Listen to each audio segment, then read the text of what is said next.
You know what? What can one of these quarterbacks or wide receivers do for me this year to make a wager?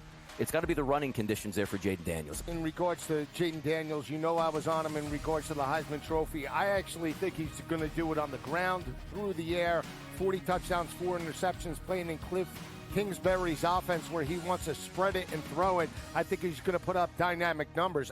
Pro Football Today, only on SportsGrid.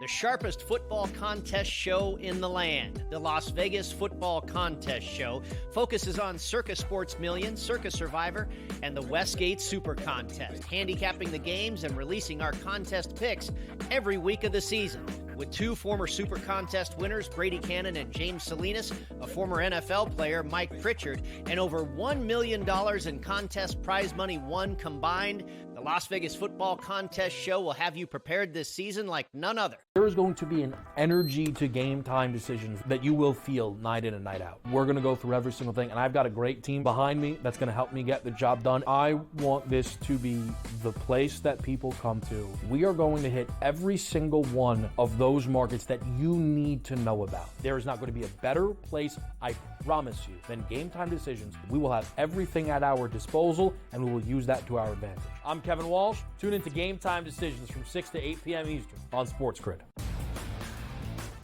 Talk about your freshman year at Alabama and even the redshirt year that got you ready to perform at the highest level. You had to learn a lot about humility, about being patient to play at Alabama, and you still knew that you're going to have a shot to win a championship every year. And so that's the line. And so I think that's what's really missing with today's football. You got NIL, you got social media. The Early Line, only on SportsGrid.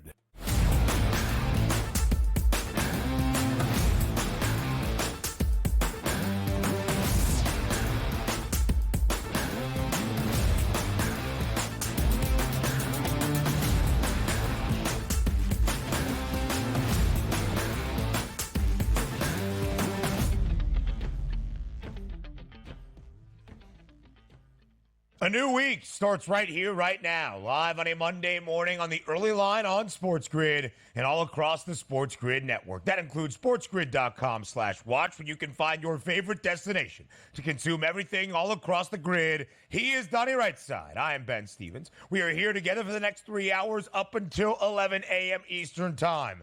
On Donnie's favorite day of the week, it is time to play Monday morning armchair quarterback, looking back on a wild Week 2 Sunday slate around the National Football League. DRS, if you were watching Red Zone yesterday when the 1 p.m. Eastern Time games kicked off, Scott Hansen told you it would be the craziest and most jam-packed early window of the year. 10 games, and in those 10 games, a ton of upsets. Not just underdogs covering large spreads, but underdogs making a statement and winning outright early on a Sunday. Marquee games throughout the afternoon hours into the evening time in H-Town. We break down everything from week number 2 in the Sunday slate around the National Football League. It's so good to talk about week number 2 because now you have a good look at what these teams actually are heading into week 3. Were they a fluke in week number 1? Did they not show up in week number 2? Did they smash a football team in week 1 and then smash another one in week number 2? Yeah, we're looking at you, New Orleans Saints, maybe the super surprises of the early season. We had an awesome AFC, maybe a championship game preview between the Cincinnati Bengals and the Kansas City Chiefs in that 4:25 time slot. A lot of topics to get to today, and you're right. It's always great to overanalyze what happened yesterday, and I'm ready for that. I think we overreact in week number 1. Frankly, we overreact to everything each and every Monday following an NFL weekend. But this is a time, DRS, to couple our overreactions with our main takeaways to try and get a pure picture of these teams. It's only 2 weeks. We've got 16 more, but we are starting to learn just a few things. One thing we know about Kansas City: they're going to win football games. They're going to win football games at home, even if it's closer than expected. In the marquee matchup of the afternoon window, a potential AFC Championship game preview, a rematch of the AFC title games from both 2021 and 2022. The Bengals give the Chiefs a test, but KC walks it off with a Harrison Butker 52-yard field goal as time expired on the final offensive possession for KC. Donnie, the story, the pass interference call on Cincinnati's Dejon Anthony. On 4th and 16, Mahomes rolls out, looks for Rashee Rice. He goes up for it, and Anthony got there just a tad too soon. It sucks to see a critical moment of a great football game decided by the officials, but in my estimation, it was the correct call. It was the correct call. Made my heart smile a little bit because it puts the Cincinnati Bengals at 0-2. You saw Jamar Chase out there getting personal fouls because he's not concentrating on the football field. But let's get back to the basics here. The Bengals were the better football team yesterday, Ben, but they didn't win that football game, and that's what hurts. If you watch the last couple seconds after that pass interference, which, yes, was the correct call, but I always hate to say a 4th and 16 Hail Mary, hopefully something bad happens to the other team, and it did, but the defense had to participate and make that terrible call. But Joe Burrow walking over to the bench after it happened and slamming his helmet down, he knew that was a chance to get back into the NFL season and a massive victory over an AFC opponent that they let slip away. But great teams come back and get victories like you saw for Kansas City. How about their first 2 weeks, Ben? Win by a toe game number 1, win by technically a toe in game number 2 with the field goal by Butker. So good performance out of the Chiefs. They're 2-0. That's all that matters.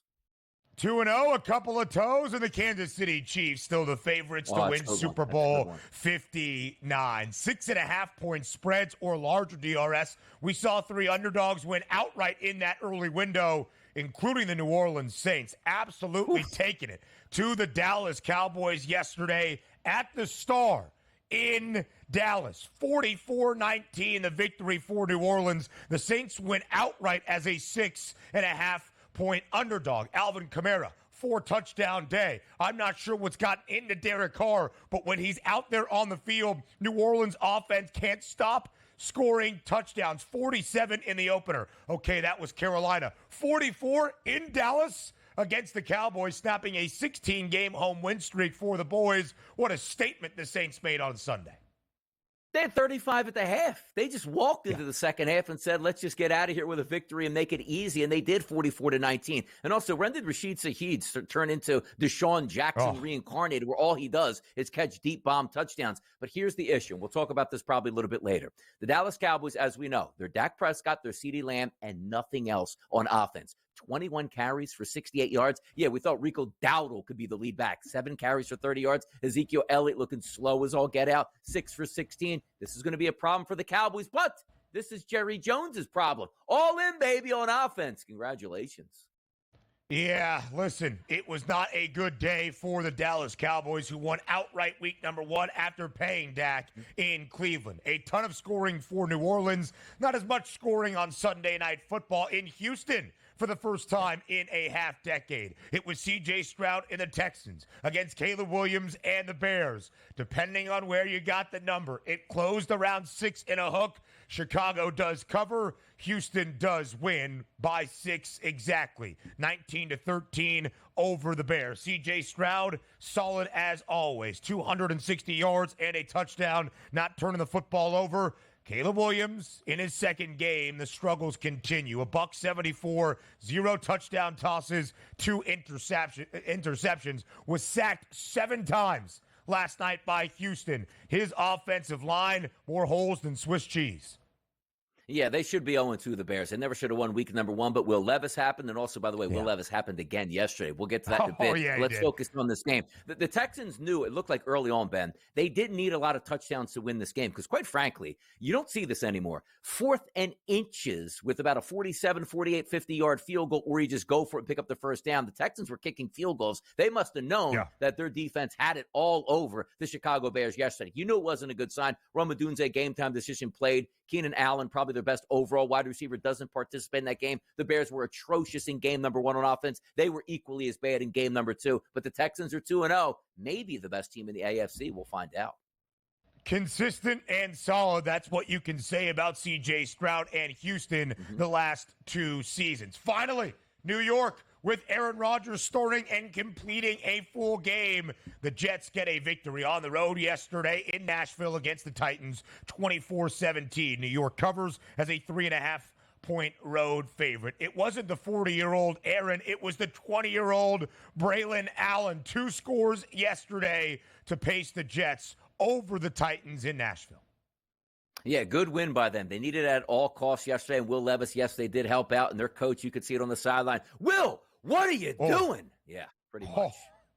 We'll get to Will Levis slander in just a little bit. The entire opening hour is Monday Morning Armchair Quarterback. Tua Tagovailoa, after the scary incident and another diagnosed concussion on Thursday Night Football, to NFL Network's Ian Rappaport says he has no plans to retire, Donnie. It's his choice. And if he's cleared medically to come back and play, football players are going to play. Sometimes you can't look down the road 30, 40, and 50 years and feel how you are going to be. But you can look now and say, I'm a football player. These are my guys. I owe it to them to come back. And sometimes football players are going to do that. But let's make it clear. It's his decision. It's not ours. That's really well said, DRS. We cannot implicate Tua Tagovailoa. Yep. We cannot forecast our own desires on that individual. It is his decision alone, along with his family and loved ones. College football news. We have a change at the top of the AP poll. Texas, #1 for the first time in a long time. They leapfrog Georgia. Why? Texas absolutely routs UTSA. We'll talk about that in a second. Georgia survives on the road in Lexington, 13-12. That's 15 consecutive wins against Kentucky, DRS, but the Bulldogs came nowhere close to covering as a 21.5-point road favorite. Not impressive, but still a victory. You're just trying to fight for one of those playoff spots, and they did their job on the road, Ben.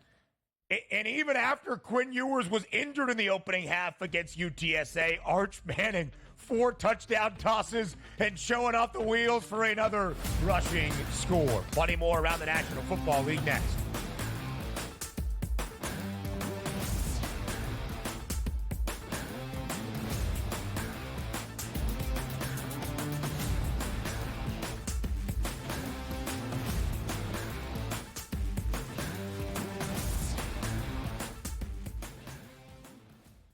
There's going to be an energy to game time decisions that you will feel night in and night out. We're going to go through every single thing, and I've got a great team behind me that's going to help me get the job done. I want this to be the place that people come to. We are going to hit every single one of those markets that you need to know about. There is not going to be a better place, I promise you, than Game Time Decisions. We will have everything at our disposal, and we will use that to our advantage. I'm Kevin Walsh. Tune into Game Time Decisions from 6 to 8 p.m. Eastern on SportsGrid. You know what? What can one of these quarterbacks or wide receivers do for me this year to make a wager? It's got to be the running conditions there for Jaden Daniels. In regards to Jaden Daniels, you know I was on him in regards to the Heisman Trophy. I actually think he's going to do it on the ground, through the air, 40 touchdowns, 4 interceptions, playing in Cliff Kingsbury's offense where he wants to spread it and throw it. I think he's going to put up dynamic numbers. Pro Football Today, only on SportsGrid. The only streaming sports betting network. Tips, info, and insights to up your IQ. It's smarter to be on SportsGrid. New to the Live Golf Plus app. Watch Live Golf any way you want it. Follow any group. Replay any shot. Anytime, anywhere. Any questions? Watch Live Golf live and on demand. He had 4 grabs in the first half for just over 30 yards, was injured, came back in briefly, and then had to be carted off. We were pessimistic on Puka Nakua's injury to the same right knee, of that being a nothing, just a bursa, and that's it, as per Sean McVay.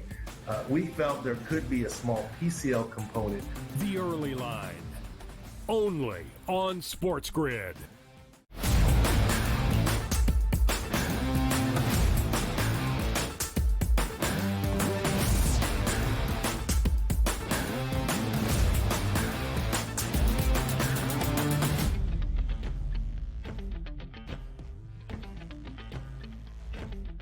Plenty of takeaways from a full Sunday slate in weekend number 2 of this 2024 NFL regular season. I cannot believe we are already doing this, but we are. Game of the year, question mark, 1. That's how we'll detail what happened yesterday in Kansas City between the Chiefs and the Bengals. Frankly, it was a very good football game. A 51-yard field goal as time expires. KC wins outright at home, 26-24. 25. The Bengals closed closer to a touchdown underdog.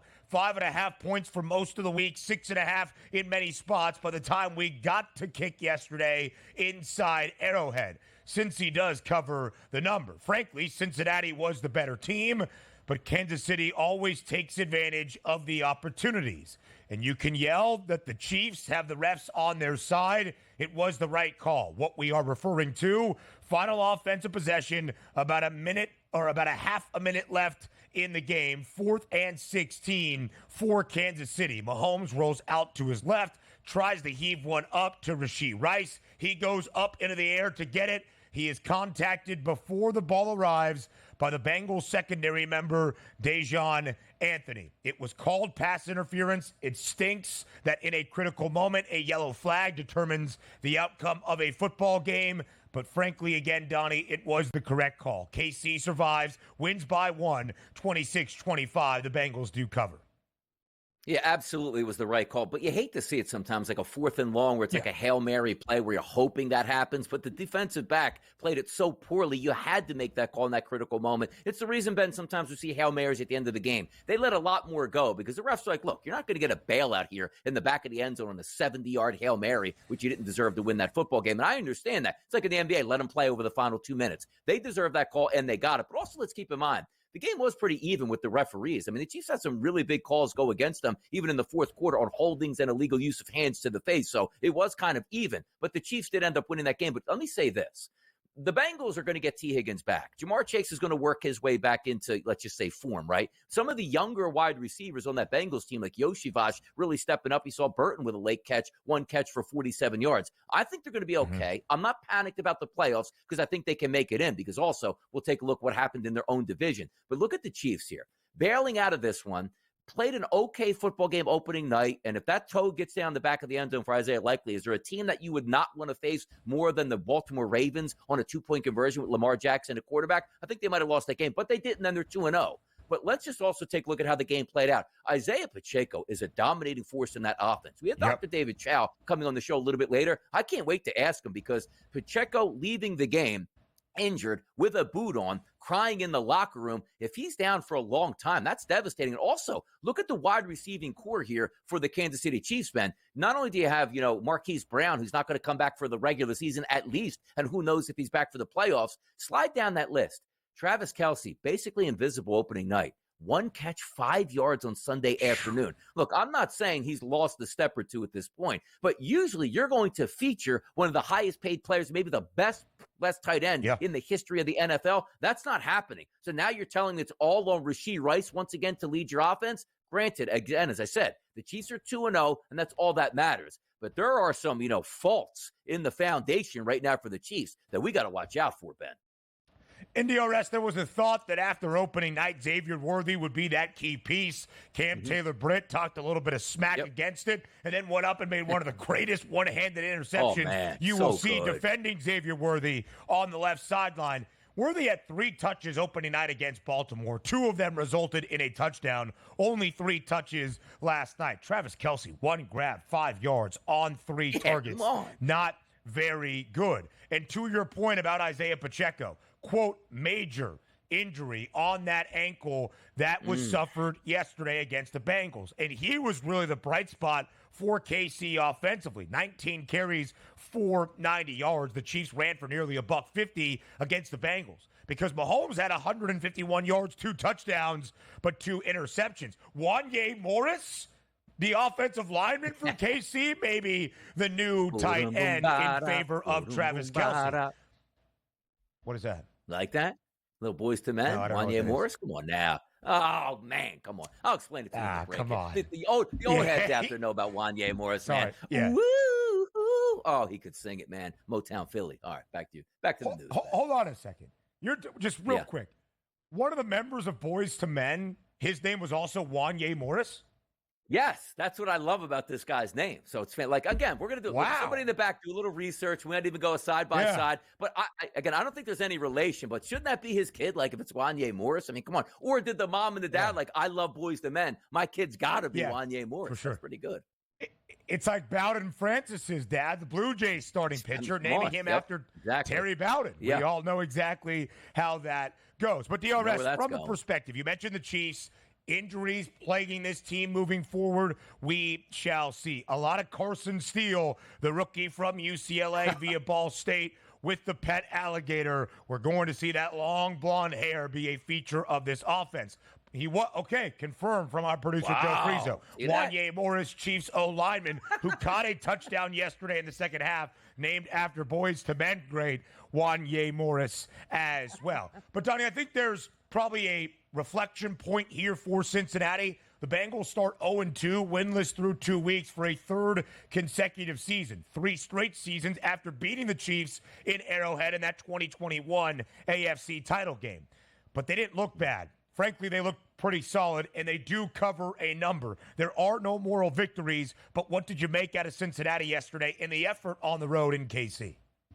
Isn't this what they do? Like another 0-2 start, fighting from the barrel, already in survival mode, but also they had their hands tied behind their back. This year, you actually got your quarterback technically coming in healthy, even though he had the all-season surgery. He was ready to go week number 1, but you didn't have your superstar wide receivers. I'm just hoping now, because we saw also Sunday, $50 million insurance policy that Jamar Chase bought on himself for the season. That should alleviate any, oh my goodness, if I have a devastating injury, I'm still going to be taken care of. But it just looked like he's still detached, upset on the field. And also, he thought that was a hip drop tackle. He probably wouldn't be complaining if he already had his money. But that fear starts to come true. Oh no, if I get injured, maybe I can't get 2 more monster contracts here. So we're still playing through all that. But I'm not as worried on the Bengals as I was actually 2 weeks ago, if that even makes sense at 0-2. For sure. It does. They cover the number. You see the odds. They didn't move all that strongly against Cincy. More next.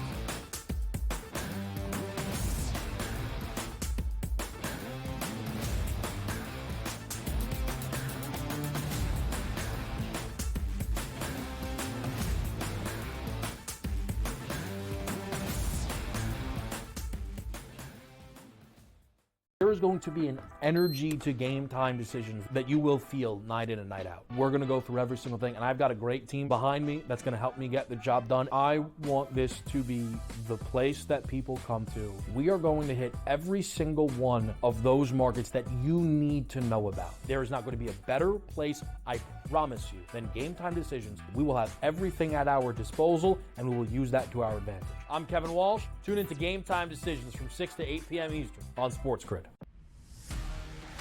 You know what? What can one of these quarterbacks or wide receivers do for me this year to make a wager? It's got to be the running conditions there for Jaden Daniels. In regards to Jaden Daniels, you know I was on him in regards to the Heisman Trophy. I actually think he's going to do it on the ground, through the air, 40 touchdowns, 4 interceptions, playing in Cliff Kingsbury's offense where he wants to spread it and throw it. I think he's going to put up dynamic numbers. Pro Football Today, only on SportsGrid. The only streaming sports betting network. Tips, info, and insights to up your IQ. It's smarter to be on SportsGrid. New to the Live Golf Plus app. Watch Live Golf any way you want it. Follow any group. Replay any shot. Anytime, anywhere. Any questions? Watch Live Golf live and on demand. He had 4 grabs in the first half for just over 30 yards, was injured, came back in briefly, and then had to be carted off. We were pessimistic on Puka Nakua's injury to the same right knee, of that being a nothing, just a bursa, and that's it, as per Sean McVay. We felt there could be a small PCL component. The Early Line, only on SportsGrid.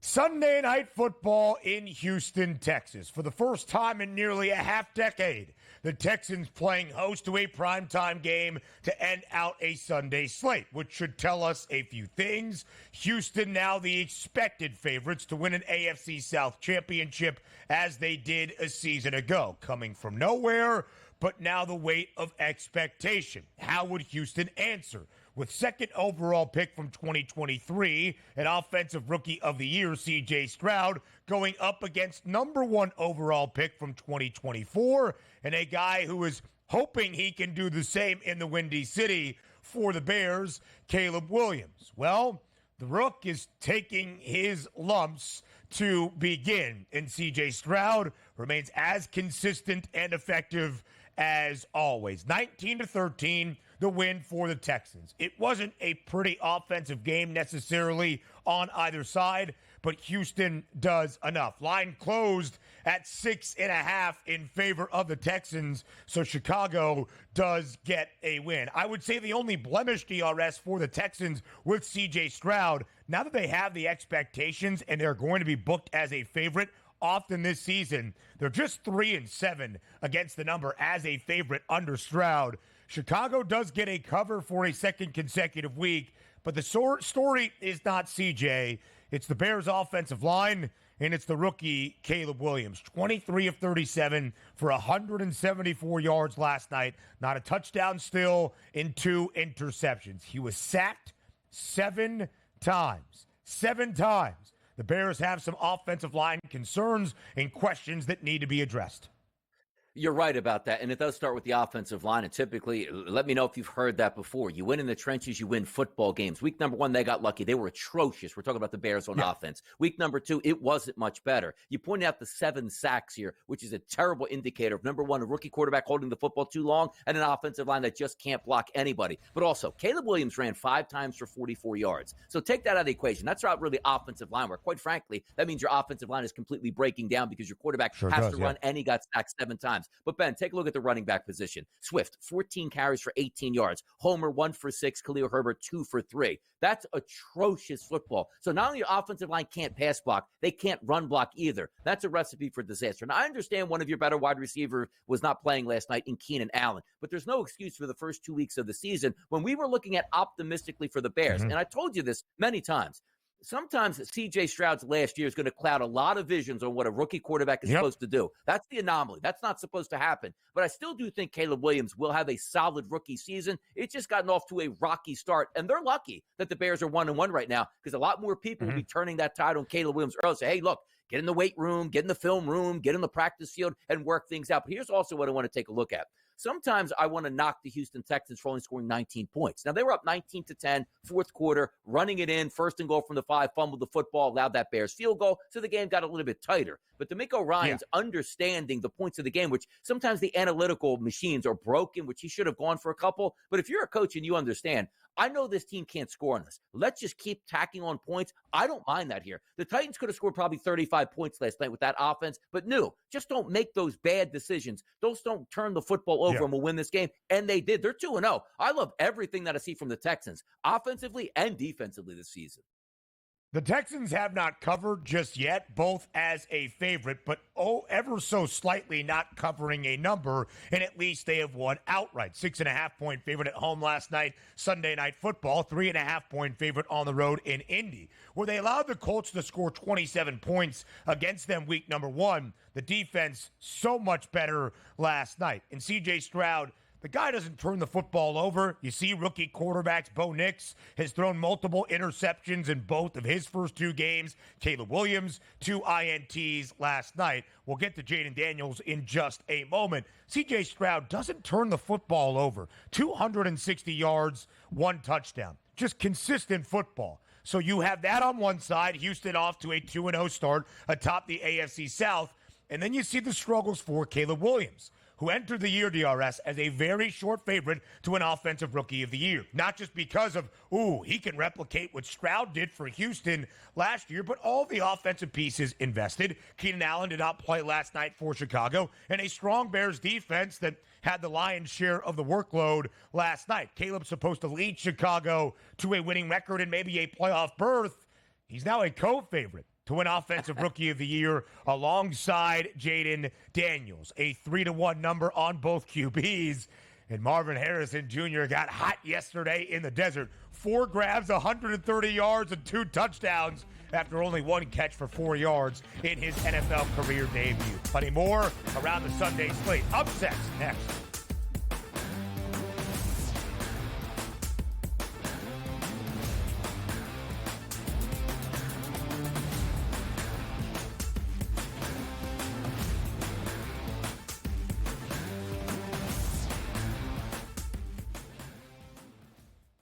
There's going to be an energy to game time decisions that you will feel night in and night out. We're going to go through every single thing, and I've got a great team behind me that's going to help me get the job done. I want this to be the place that people come to. We are going to hit every single one of those markets that you need to know about. There is not going to be a better place, I promise you, than Game Time Decisions. We will have everything at our disposal, and we will use that to our advantage. I'm Kevin Walsh. Tune into Game Time Decisions from 6 to 8 p.m. Eastern on SportsGrid.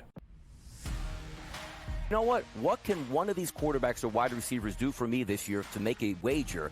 It's got to be the running conditions there for Jaden Daniels. In regards to Jaden Daniels, you know I was on him in regards to the Heisman Trophy. I actually think he's going to do it on the ground, through the air, 40 touchdowns, 4 interceptions, playing in Cliff Kingsbury's offense where he wants to spread it and throw it. I think he's going to put up dynamic numbers. Pro Football Today, only on SportsGrid.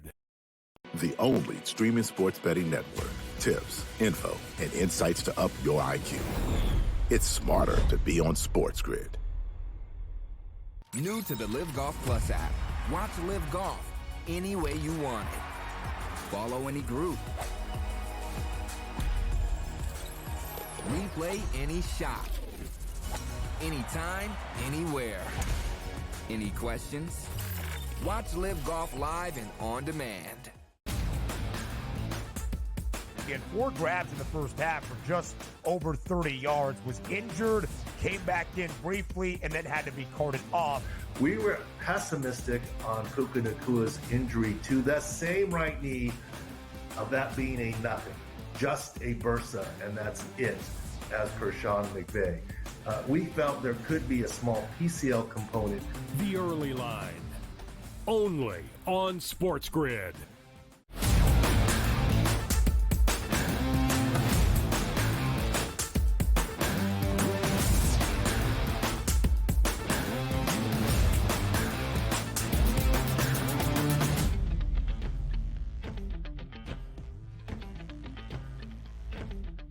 Now, this tends to happen. A couple of Sunday slates around the National Football League, teams that you do not expect to even have a chance to keep a game even remotely close end up winning outright. But the underdogs near a touchdown have been a-barking in the first 2 weeks of this year. Donnie, now teams booked as a 6-point underdog or greater are 8-0 against the spread in the opening 2 weeks of the NFL season. And not just ATS yesterday, but how about a few of those teams winning outright? We start with the Saints at the Star, the Cowboys home opener where they had won 16 consecutive home regular season games. Of course, they lost to start off the postseason last year against Green Bay. You would have thought maybe Dallas could put up 44 against New Orleans. It was the complete opposite. The Saints scored 44, which means they have scored 44 or more in each of their first 2 games, 47 week number 1 against Carolina. New Orleans wins outright by a ton as a 6.5-point underdog, a total of 47.5. Nearly skies over with New Orleans putting up all the offense themselves.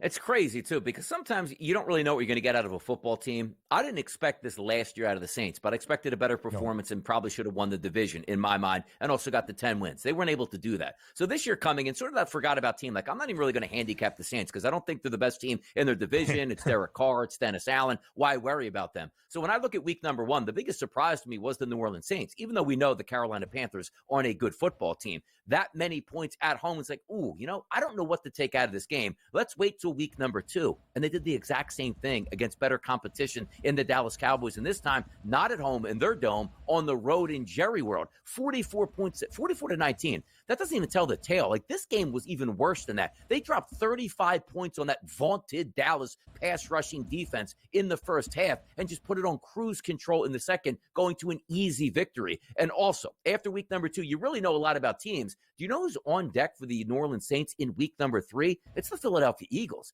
You want to talk about them getting the Eagles in a good spot off a Monday night game, which we don't even know if A.J. Brown's going to play in this game. He's already out. Whether or not he plays in next week, could we be looking at, after 3-4 games into the season, the Saints as the best team in the NFC? Who had that on their bingo card? They looked every part of the best team, not in the NFC, but in the NFL so far.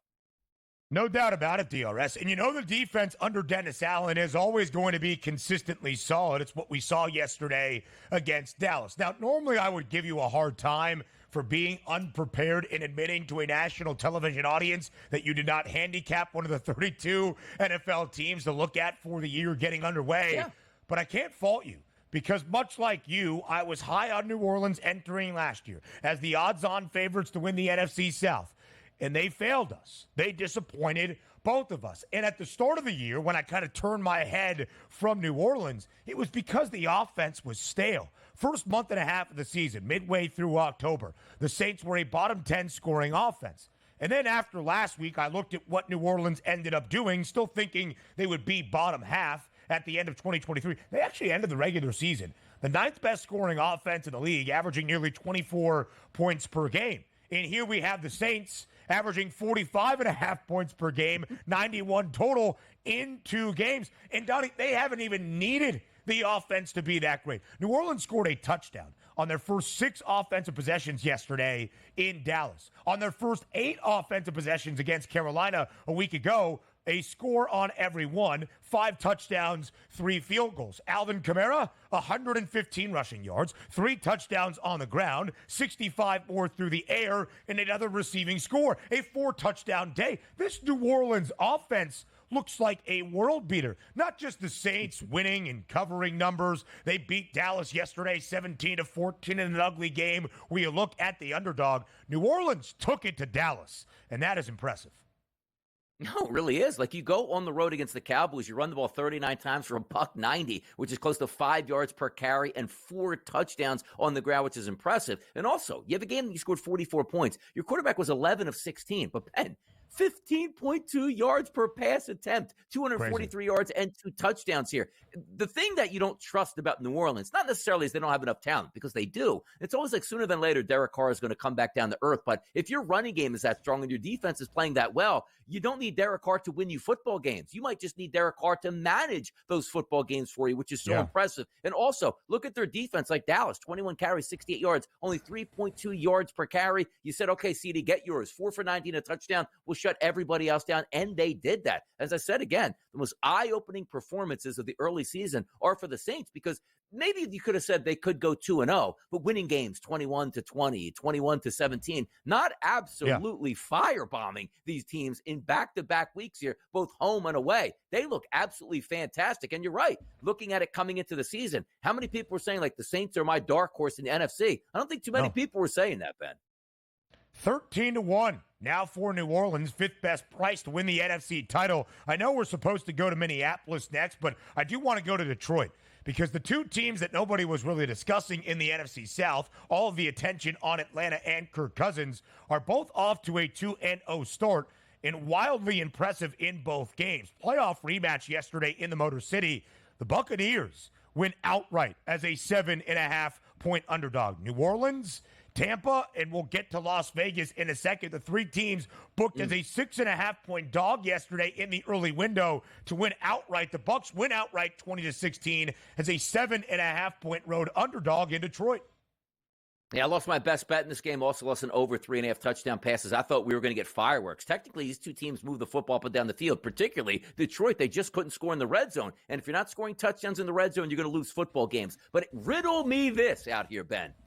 You look at Jared Goff, 307 in the air through 2 terrible interceptions, by the way. But look at the ground game. If you tell me 27 carries, $139 for 5.1 yards per carry on the ground. You tell me Amon-Ra St. Brown, who left banged up in that game, still had 11 catches for 119, and Jamison Williams, 5 for 79. And I had a defensive end that was in on 5 sacks of the opposing quarterback, and I lost that football game at home. It doesn't make sense here. Credit the Buccaneers for winning that game, because they played defense, bend but no break, don't break, and it absolutely worked. But I don't know how, looking at the statistics. Baker Mayfield throws for 185, Garrett for 307, or excuse me, Goff for 307. Nothing made sense in this game, but the Buccaneers won, and they're moving on.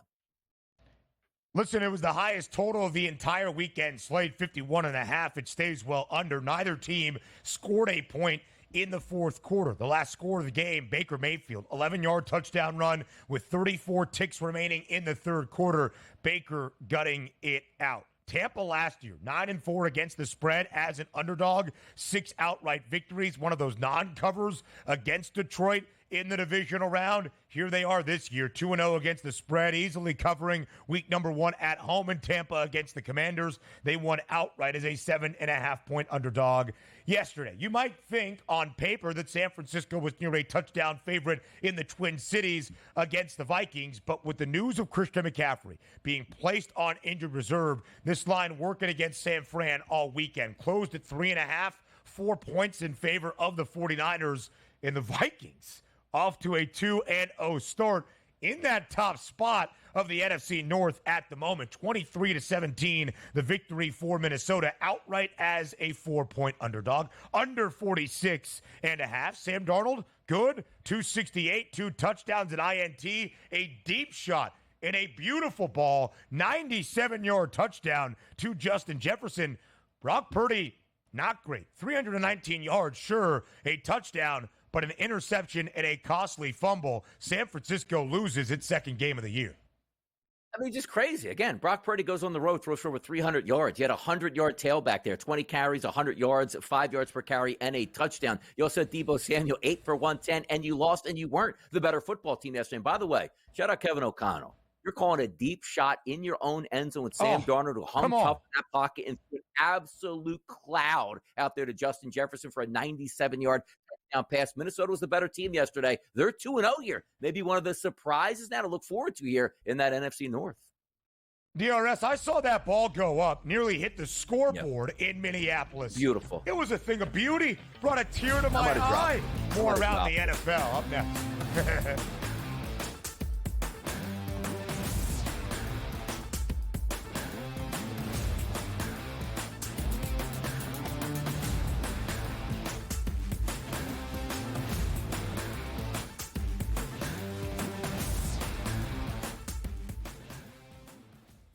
There is going to be an energy to game time decisions that you will feel night in and night out. We're going to go through every single thing, and I've got a great team behind me that's going to help me get the job done. I want this to be the place that people come to. We are going to hit every single one of those markets that you need to know about. There is not going to be a better place, I promise you, than Game Time Decisions. We will have everything at our disposal, and we will use that to our advantage. I'm Kevin Walsh. Tune into Game Time Decisions from 6 to 8 p.m. Eastern on SportsGrid.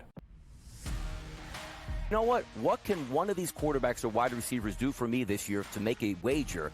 It's got to be the running conditions there for Jaden Daniels. In regards to Jaden Daniels, you know I was on him in regards to the Heisman Trophy. I actually think he's going to do it on the ground, through the air, 40 touchdowns, 4 interceptions, playing in Cliff Kingsbury's offense where he wants to spread it and throw it. I think he's going to put up dynamic numbers. Pro Football Today, only on SportsGrid. The only streaming sports betting network. Tips, info, and insights to up your IQ. It's smarter to be on SportsGrid. New to the Live Golf Plus app. Watch Live Golf any way you want it. Follow any group. Replay any shot. Anytime, anywhere. Any questions? Watch Live Golf live and on demand. He had 4 grabs in the first half for just over 30 yards, was injured, came back in briefly, and then had to be carted off. We were pessimistic on Puka Nakua's injury to the same right knee, of that being a nothing, just a bursa, and that's it, as per Sean McVay. We felt there could be a small PCL component. The Early Line, only on SportsGrid.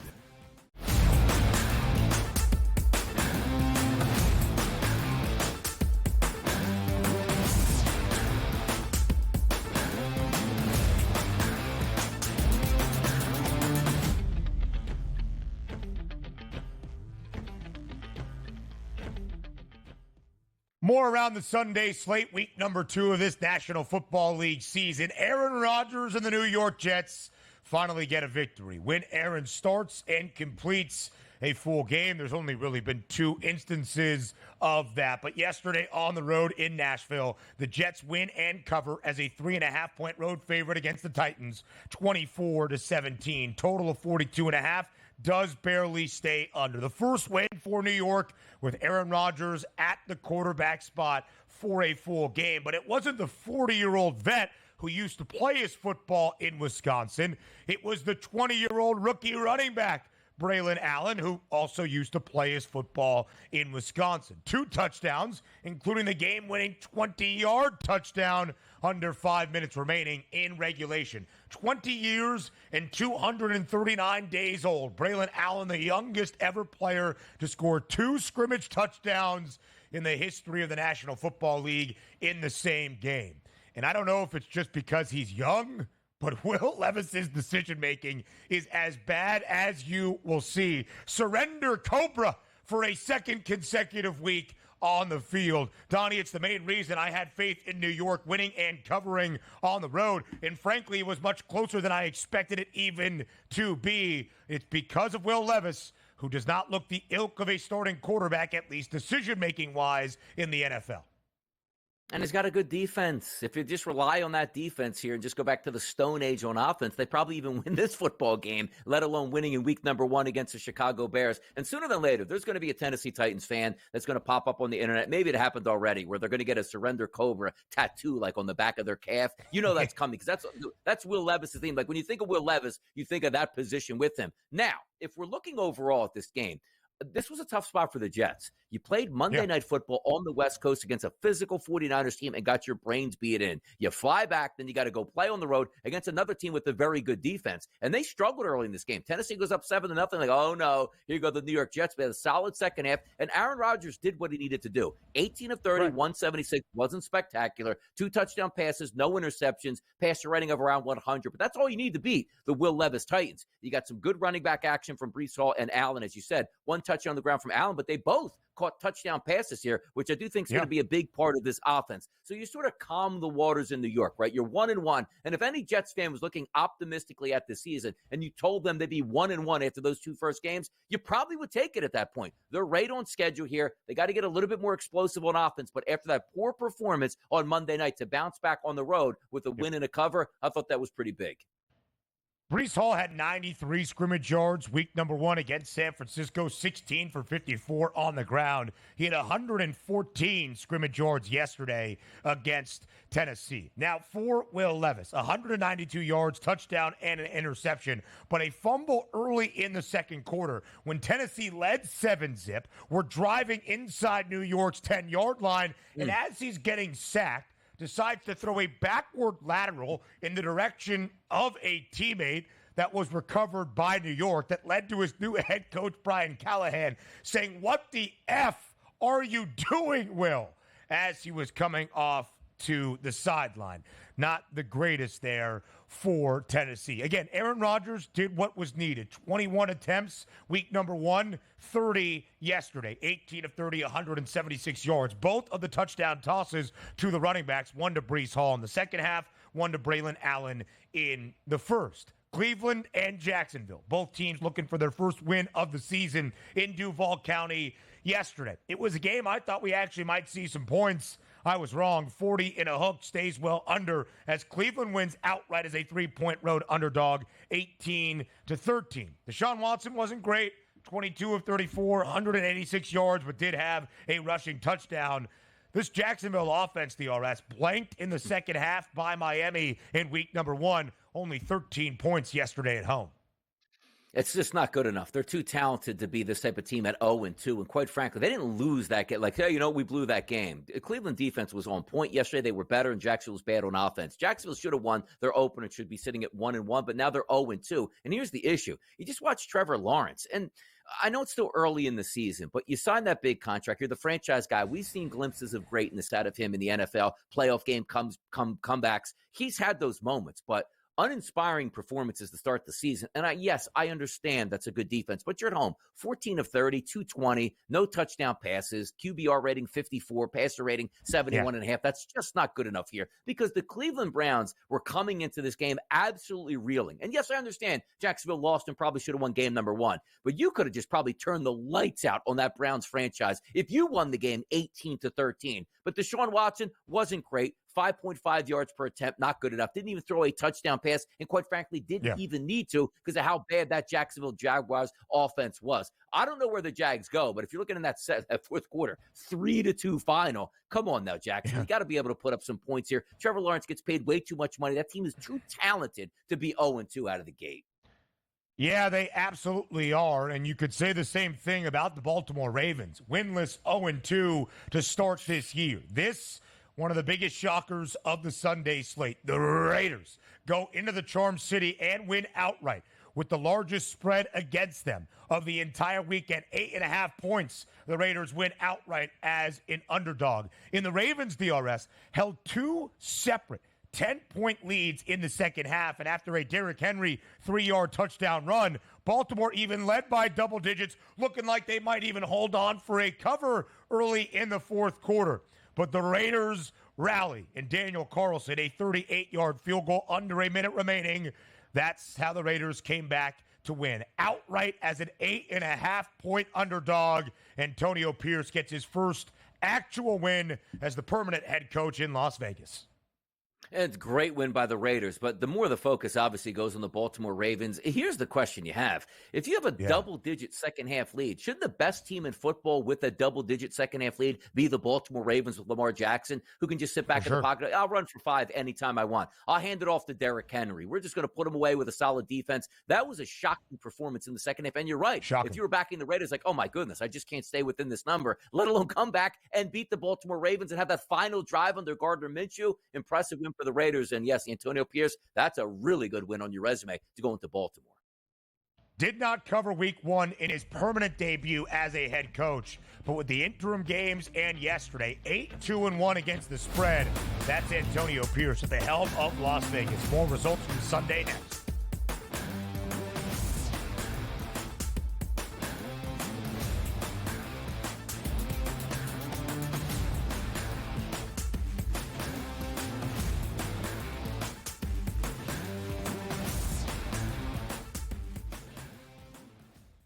There is going to be an energy to game time decisions that you will feel night in and night out. We're going to go through every single thing, and I've got a great team behind me that's going to help me get the job done. I want this to be the place that people come to. We are going to hit every single one of those markets that you need to know about. There is not going to be a better place, I promise you, than Game Time Decisions. We will have everything at our disposal, and we will use that to our advantage. I'm Kevin Walsh. Tune into Game Time Decisions from 6 to 8 p.m. Eastern on SportsGrid.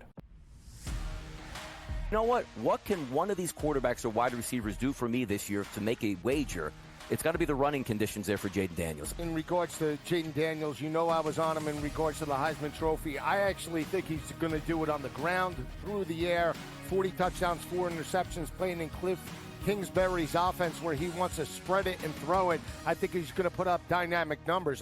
Pro Football Today, only on SportsGrid. The only streaming sports betting network. Tips, info, and insights to up your IQ. It's smarter to be on SportsGrid.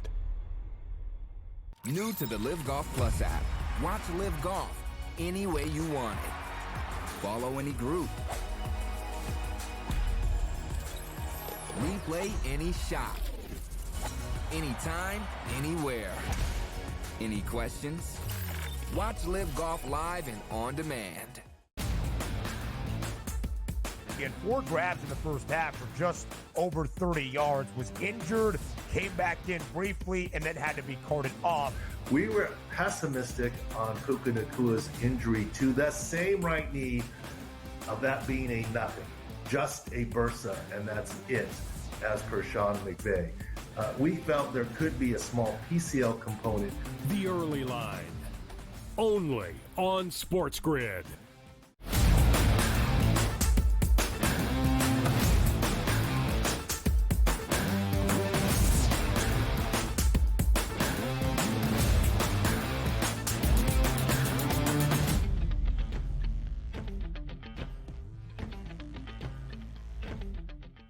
Plenty of other results from the 13-game slate on Sunday in week number 2. How about history yesterday in Washington? The Commanders win the home debut with Jaden Daniels against the New York Giants. 21-18. Oh, so Washington scored 3 touchdowns? No, they made 7 field goals. Austin Seibert picked up this week to replace Cade York, who was released after missing a couple of field goals week number 1. A perfect 7 of 7. The Giants, DRS, I said history outside the nation's capital. Yes. The first team in NFL history to score at least 3 touchdowns in a single game, allow 0 touchdowns to their opposition, and lose in regulation. Take it away, Mr. Ryside. Look, it does has not like I thought Daniel Jones would have a solid game. My sell me something yesterday was to throw a touchdown pass and run one in. He actually threw 2 touchdown passes. Should have been good enough to win. And yes, they scored 18 points, but why did they score 21 points? Ben, I retweeted something that I couldn't believe I even saw from a beat writer of the New York Giants this past week. They knew their kicker was injured heading into this football game, and that internal discussions of whether or not they would be kicking on Sunday. I said, this doesn't make any sense. This can't happen. Very first kickoff of the game, Graham Gano is injured. But before the game, they didn't activate a backup kicker. If they did that, which is just competency, they would have beat the Washington Commanders and would be 1-1. So let me say this again. The owner, the general manager, and the coach might be the 3 dumbest people on the planet because everybody saw this coming. Forget about even re-signing Daniel Jones. Remove that here. You enter in it. The kicking game is 33% of the game. How many times have you been told by your high school coaches or college coaches, let's win 2 out of 3, we should be fine. So you told me we're going to go into the game down 33% the minute we enter the building and are expected to win. How about in the fourth quarter? It's a tie game. It's a 4th down. We kick a field goal. We probably win. Oh, no, we don't have a kicker. We go for it on 4th. We don't get it. Washington has a kicker, and they beat you. And the best part about this is, too, it could have been like, hey, Washington scored 42 points, all touchdowns. It didn't matter. Washington had a kicker. Every point came from the kicker, and they beat you because you didn't have a kicker. Why aren't people getting fired in that building this morning? A kicker that was signed, by the way, Austin Seibert, that is not Justin Tucker to the Ravens, that Seibert is to the Commanders, at least as of this moment. He was signed during the week, and some great research from our producer extraordinaire, Joe Frizo. The Giants not only knew that Graham Gano was banged up, but also had an open roster spot and decided not to use it to sign a potential replacement. Jamie Gillan, the Scottish Hammer, their punter, missed the opening extra point. They tried 2 two-point conversions that both, of course, failed, and the Giants lose a football game. The Commanders were a slight favorite at home, and they make good on that. Now, Jaden Daniels hasn't thrown a touchdown pass yet, and is running for his life at certain times. He had 44 yards on 10 carries yesterday, taking a couple of shots, no rushing scores. Again, no touchdowns yesterday. But 23 of 29 for 226. He looks to be the only rookie quarterback that is comfortable at this moment. His completion percentage, 75.5%. He only has 13 incompletions this season. I say only rookie quarterback that looks comfortable. Caleb Williams, 2 INTs thrown on Sunday Night Football for his 2nd career game. 2 more interceptions out of Bo Nix as the Steelers win in Mile High, covering as a field goal favorite against Denver. We often talk, DRS, about how good Pittsburgh is as an underdog. Well, since the start of 2022, the first season without Big Ben, the Steelers 9-5 against the number as a favorite. I love this game. And the reason being is because you can envision the way the Pittsburgh Steelers were going to play, and it played out exactly like that. Bone-crushing defense, don't do anything stupid on offense, and will beat a young rookie quarterback, and it happened. Now, as I say this, this is great for the Steelers short term. It's very good for this season, but you can't run a football team based on we're not going to put up any offense and expect the results to be great when you actually need to win playoff football games and advance or the future of your football team. You have some teams like Bo Nix throwing 35. Why is he throwing that much? Because Sean Payton understands, I'm going to throw you into the fire and put you in some tough situations. What they should have probably did yesterday, if they were the Steelers, Bo Nix would have thrown the football 14 times. They would have ran and said, let's just try to keep it close. But the Steelers understand they want to win football games because that's Mike Tomlin's MO, even if it means you have no chance to win anything at the end of the season. If that makes sense, it does. Trust me, because the Steelers are showing me nothing on offense but are 2-0, and I have no faith they can do anything this season. In the competitive AFC North, the Steelers the only undefeated team, but Donnie is correct, right? 18 years now under Mike Tomlin. They've never had a losing record, never less than 8 wins in a regular season, but they haven't played even in an AFC championship game since 2016, with plenty of postseason opportunities in that span. More from Sunday, and then from Saturday as well when Hour 2 starts next.